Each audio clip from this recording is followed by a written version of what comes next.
So, 1 second. I have to check the comments.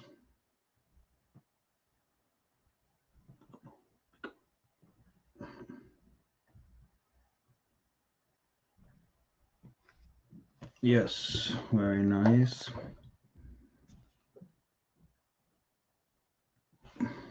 Okay, so hello everyone, a very warm welcome. Hi Dougie, hi everyone who is able and willing. Hi Angelo, nice to meet you. Nice to meet everyone. So I didn't think long. I just was inspired. Rachel told me it's nice to make this video, the 10 albums I listen to the most. Honestly speaking, it's not very easy. I was just debating, oh man, I could do 12 or 13 or 15.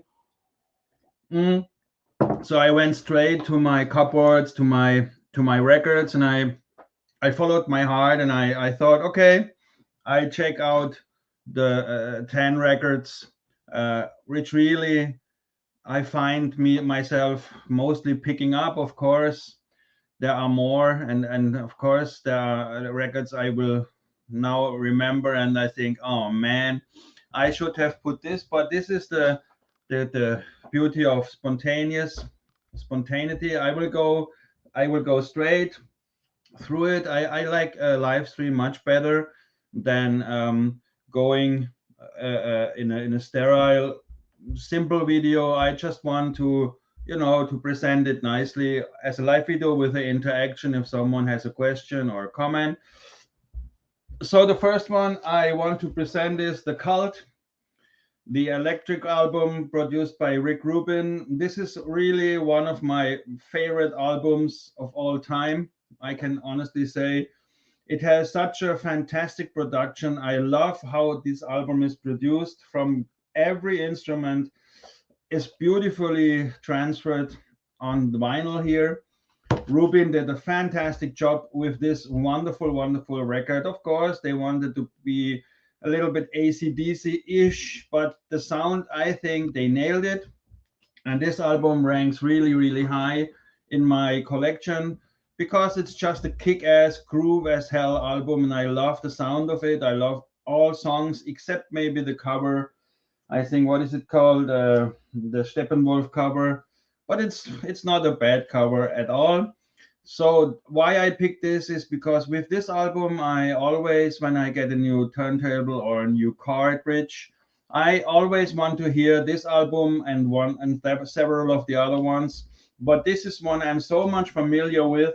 So I know every nuance on that record, and I love how the bass is produced, the guitars is produced, the drums are produced. I love the sound of that, and this is my feeling of a kick-ass production. So I want to have my turntable and my cartridge bring out the best of its propensities. And this album is one of those I always pick, and I always try to adjust my system accordingly. This is a wonderful album, The Cult, Electric.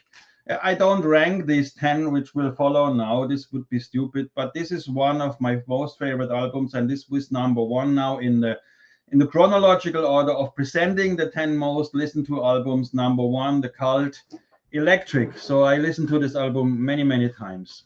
This was the first one spontaneously came to my mind. Are these the records that you still listen to the most? Yes. Therefore, I picked them, Christopher. Therefore, I went out and my heart went to the cupboard and went to the shelf. These are those which I still pick up most, 100%. This one is again one of my favorite records of all time. New Model Army, Thunder and Consolation. I don't know how many times I listened to this beautiful, beautiful, beautiful album. This is original UK pressing with the, how to say, stands, this cover which you can feel.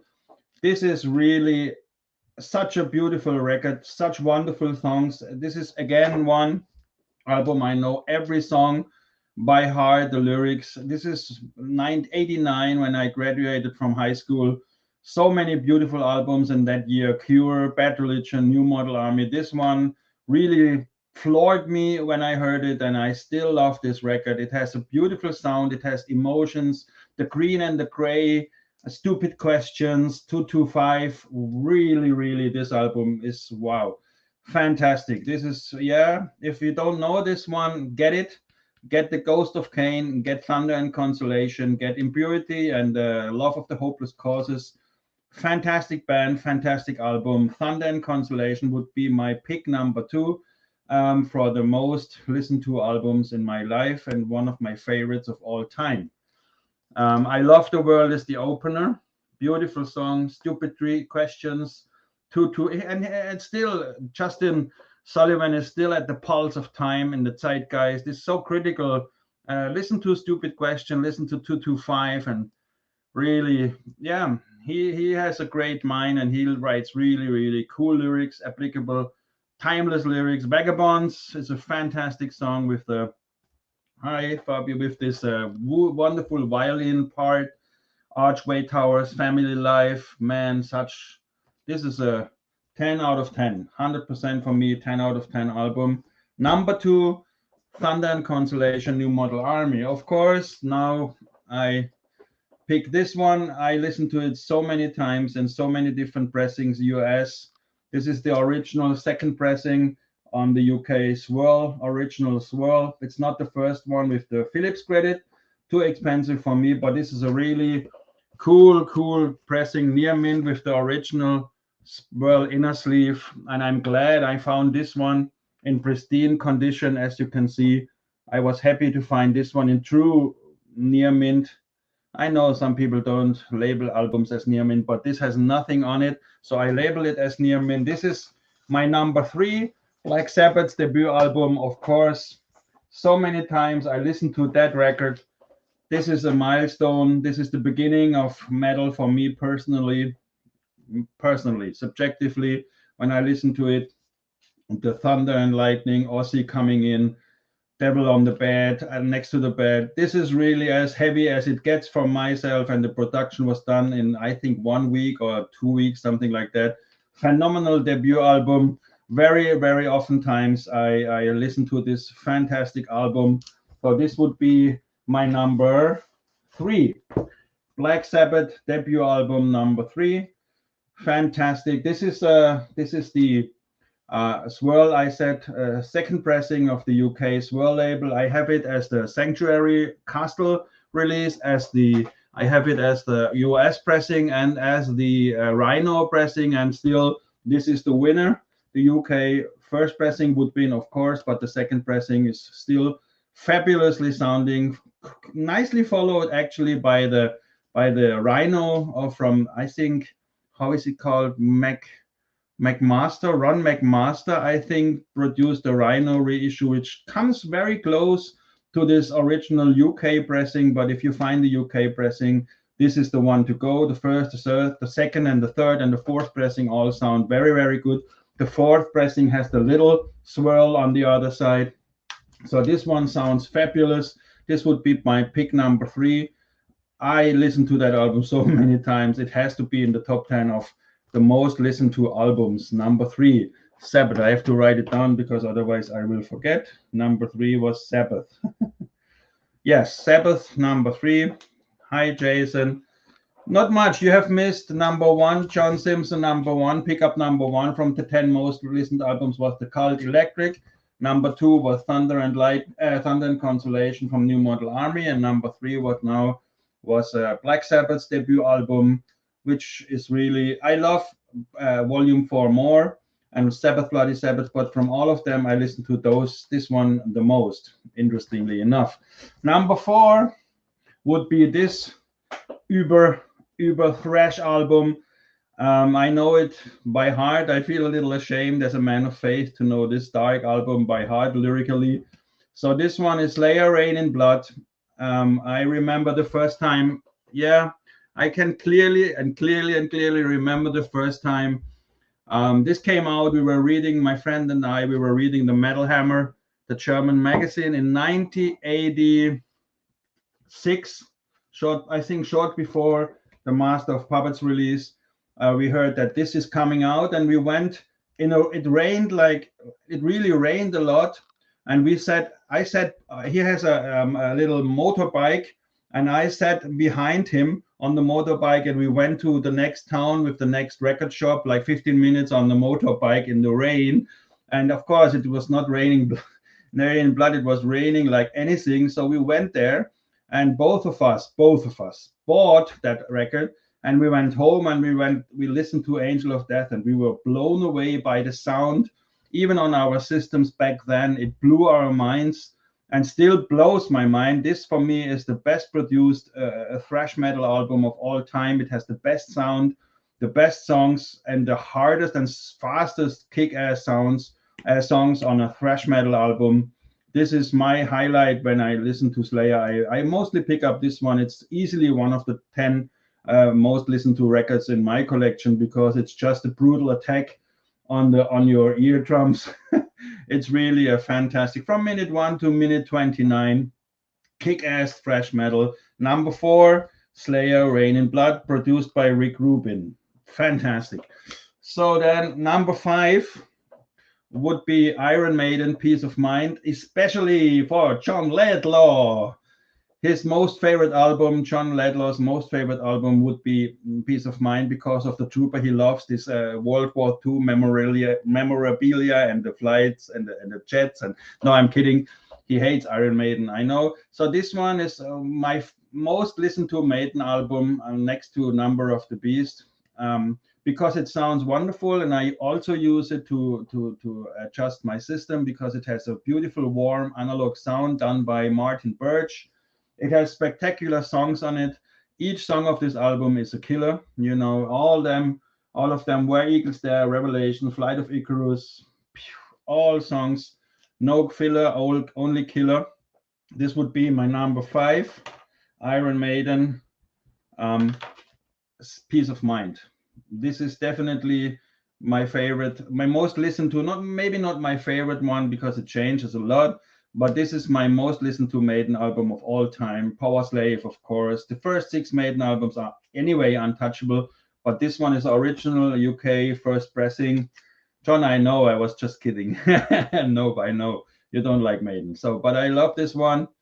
I could have also said, I could have picked Power Slave or Number of the Beast, but honestly speaking, I pick up this one more. So this would be my number 5. Number 6 will shock the crowd. This one is one of my most favorite albums of all time, Counting Crows, August and Everything. I love it. It has all a good music, a good rock album should have. It has a fantastic, this is the analog production, by the way.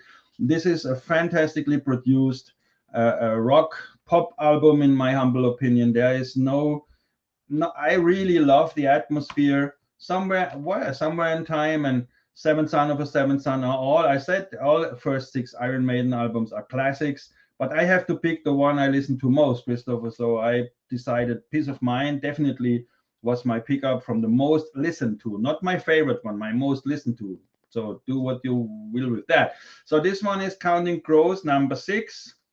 Beautiful, beautiful album. Omaha, Mr. Jones, Anna. I like all of those songs. This is a beautifully, beautifully produced album. So much great, so many emotions in this record.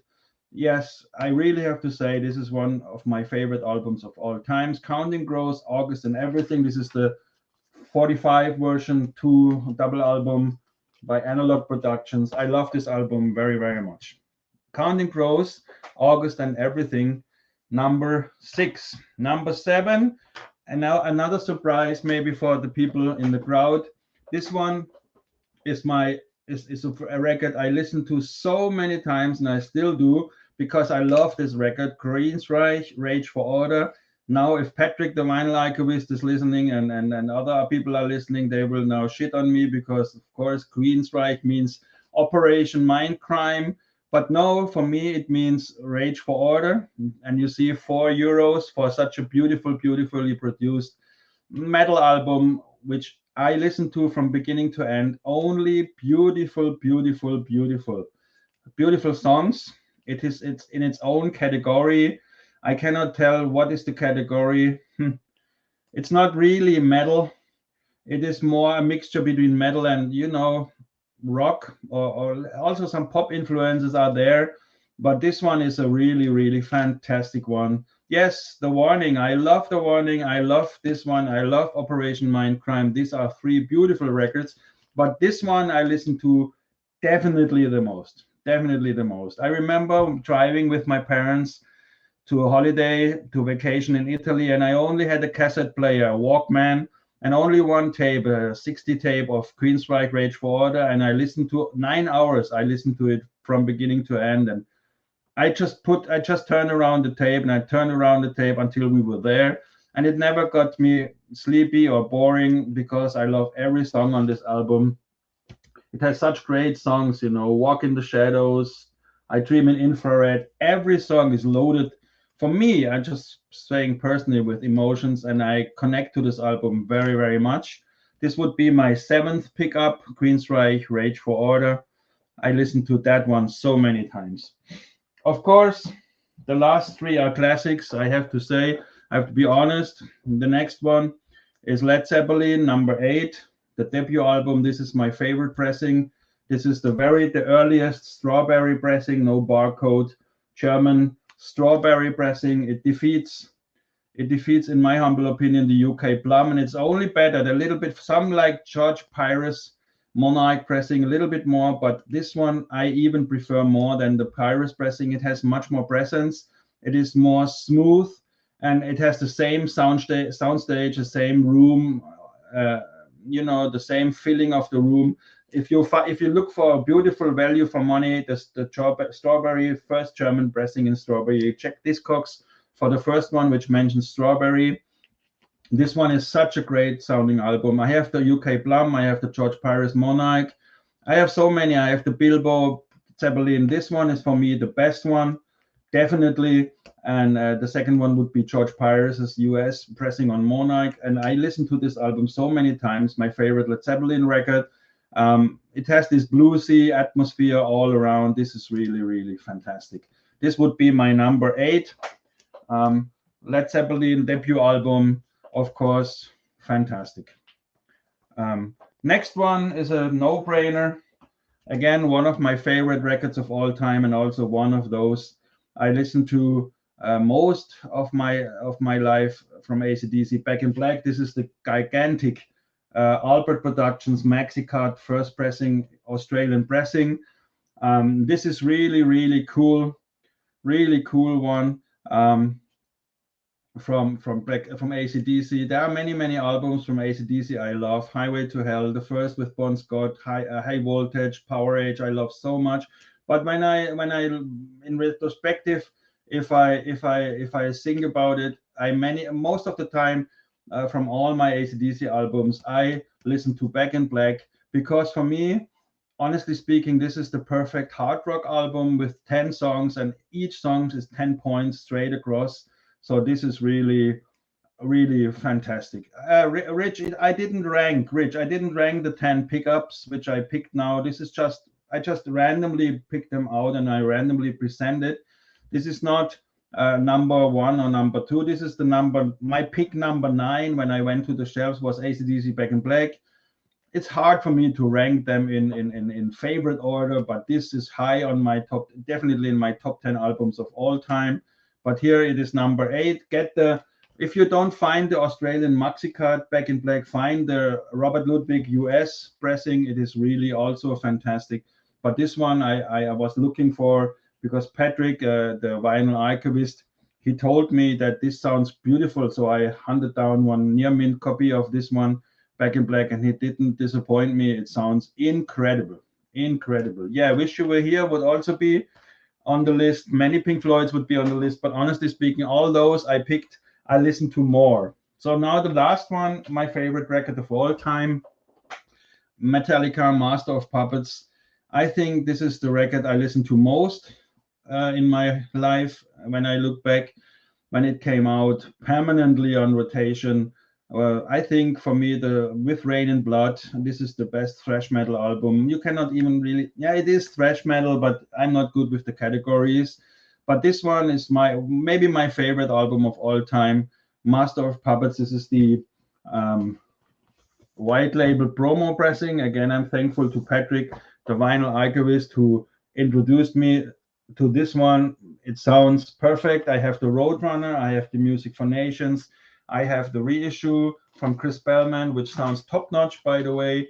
But there is some special flavor to this white label promo because, yeah, compared to all the others I have, this sounds for me the best. And there was one comment from OpenShield, I think. Let me just scroll it. And he's right. He says that is why people shouldn't back away from reissues. Yes, I agree. I very much agree. Um, I very much agree, OpenShield, because some of the reissues sound really, really, really cool. Really cool. I am, for example, not one who hates Jimmy Page's remasters from Led Zeppelin. I like them quite a bit. The Led Zeppelin 3, for example, sounds really, really cool. Led Zeppelin 4, Untitled, sounds fantastic. Great reissue. Also, I have to say, the Pink Floyd Dark Side of the Moon reissue, the 30th anniversary, sounds fantastic. There are so many great reissues, be it from digital source or from all analog, which sound spectacular. For example, the Metallica ones. The Metallica ones is really, which Chris Bellman did, Kill 'Em All, Ride the Lightning, Master of Puppets, Justice for All, and the Black Album. These five Chris Bellman did, I think, in the years 16 upwards on the Blackened label when there's CB and the Dead Wax. They sound incredible, incredible. They may be, I heard, from digital, cut from the files, but honestly speaking, I think the Kill 'Em All and the Ride the Lightning from those Chris Bellman's reissues are top notch. And I think not really. I have the first three of Metallica as Megaforce US first pressings, and he did a fantastic job. I think they are in the same league. Maybe the original pressings are a little bit more analog, more warm, but he did such a great job that everyone who wants to listen to Metallica and has not the budget to buy 200 or 150 bucks for the Megaforce, so get the Bellman albums. And I agree with Zepp, the Zeppelin, they really sound cool. They are mixed, they are done from the digital files, I know, but for me they sound really cool. I have the UK plum pressing of the third Zeppelin album, A5B7 in the Dead Wax. It sounds very, very good, but honestly speaking, the Jimmy Page remaster of the third one is not really far behind. No way. I don't think so. It sounds really, really good. It sounds really, really good. He did a fabulous job on that one. Many of the Led Zeppelin 3 albums have a thinner sound with a much, much more in the trebles, but he really enhanced that. And I'm glad he did. It's very pleasurable to listen to his version of the third one. Of course, the original A5B7 is my go-to for Led Zeppelin 3, but I agree that these reissues, they can really, really sound fantastic. Oakenshield, yes, the CBS Nice Price Judas Priest albums also sound really, really cool. And if you are into Iron Maiden, for example, I said this in another video. If you cannot buy the Iron Maiden UK first pressings, which are the go-to versions of Iron Maiden, you should get the Gala records from Russia for all the first six Iron Maiden. They have the Gala records made in Russia, which use the same stamper of the UK first pressings, and I love that. I love the vinyl on that Gala records. It's much more quiet and has a warmer sound for me personally than the UK Maiden first pressings. It's really a cool one. If really cool pressings, the Gala records from the first six Maiden are still on Discogs. If you are into Iron Maiden and you cannot afford all the six on the UK first pressings, get the Gala records from Russia and you will be very happy. And you have the same shit in the Dead Wax like the UK's. It's the same plates and they sound marvelous, marvelous. So you need to put your favorite album, Master of Puppets, in a MoFi sleeve. Oh yeah, I have it in a MoFi sleeve. It's just that the MoFi or whatever it is not. It is in the. You can see, it's here. I have it. It's, of course, my goodness. It's okay. It's always protected in a gorgeous MoFi Hudson HiFi this keeper sleeve. So I would never put the Master of Puppets in the raw paper sleeve. John, I agree. The Pyrus Zeppelins are fantastic, no doubt about it. I have also the first pressing of the debut album, yeah, Monarch as a Pyrus. Beautiful, beautiful, beautiful work. Pecco and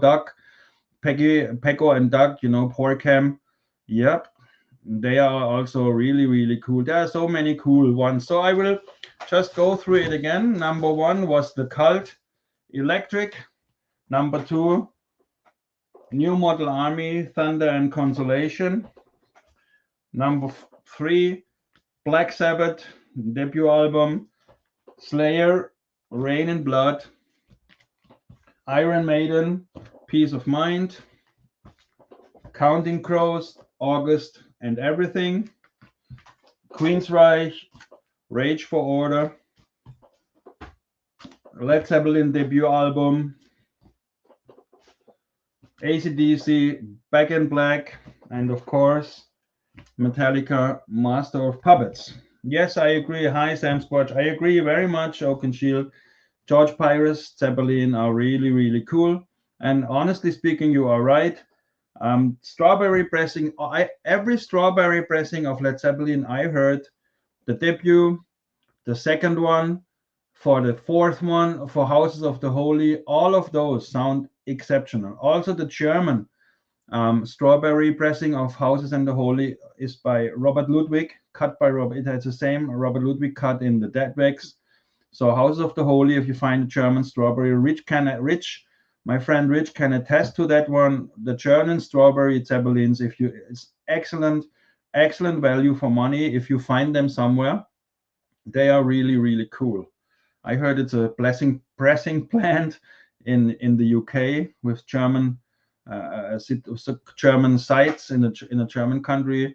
These are really, really highly recommended for those Led Zeppelin strawberry pressings. They are really cool. So this would be my 10 most listened to albums to join this thing on YouTube. So I was inspired by Rachel. Thank you so much for your attention. If anyone has a question or something to say, otherwise we call it a stream. And I say thank you. That's a great list. Thank you so much. Yeah, that's what knowledge is always deductive. It's coming down. I'm not one who is going inductive. I'm going deductive. So all the knowledge I receive, I try to share, and most of my knowledge about pressings is from Patrick, the vinyl archivist. So I try to share those pressings I listened to and I heard from as recommendation from others, and this is something we should all pass on because it's cool that we can share. What is your last? I cannot read that. What is your last pickup? What is my last pickup? Pixies. My last pickup was, let me see, Dark Side of the Moon 30th anniversary. I wanted to hear it. I wanted to compare it to the quad. To the UK, I have the UK quad and the UK stereo first pressing, so I wanted to compare the 30th anniversary Doc Sax and what is it called? I think Bernie Grundman, right? No, Kevin Gray and Doc Sax on the 30th anniversary, and I can highly recommend this 30th anniversary of Dark Side of the Moon. But honestly speaking, my favorite pressing of Dark Side of the Moon is the quad, UK quad version, which is a completely different experience. It's a different mix, and surprisingly, I find it the most pleasurable for me. This is my impression because it has some charm. It has something special. If you find this, you can find the Eastern German Amiga. If you look on Discogs, there is an Eastern German Amiga pressing which uses the same plates as the UK quad version, which is really it sounds fantastic too. It has not the same broadness and the same soundstage like the UK, but it has really a fantastic soundstage, and it sounds really cool for like 20, 30, $35 or euros. You can find this Amiga pressing. You should have the red label Amiga, and then in the Discogs explanation, it uses the same blades as the Interscope or Interscore pressing, and then you see that it's actually the quad pressing with quadraphonic. Even on the stereo system, it sounds fabulous. It really sounds really cool. Okay, thank you so much. Have a wonderful time, everyone. See you. This was the 10 most, what is it called? 10 most albums, the 10 albums I listen to most. Bye. Peace.